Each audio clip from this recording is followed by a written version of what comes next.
ही मराठी माणसाची नाही तर ठाकरे बंधूंच्या अस्तित्वाची लढाई. पीएमसी लुटण्याचं त्यांचं स्वप्न तुटलं, त्यामुळे हे भंग झालेला प्रेमी आहेत. TV9 मराठीच्या मुलाखतीमध्ये फडणवीसांचा ठाकरे बंधूंवर निशाणा.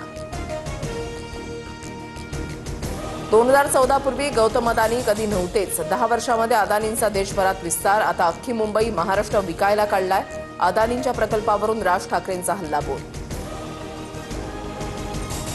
धारावी पुनर्विकासाबाबत 2014 नंतर आम्ही टेंडर काढलं, मात्र आमचं टेंडर रद्द करून ठाकरेंनीच नवं टेंडर काढून अदानीकरण केलं. मुख्यमंत्री फडणवीसांचा आरोप. राज ठाकरेंच्या घरातील अदानींसोबतचा फोटो. अमित साटम यांच्याकडून ट्विट. राज ठाकरेंच्या अदानींवर टीकेनंतर अमित साटम यांनी ट्विट करत डिवचलं. उद्धव ठाकरेंनी कशी मुंबई लुटली आणि 40,000 कोटी कसे घरी नेले हे राज ठाकरेंनीच सांगितलंय.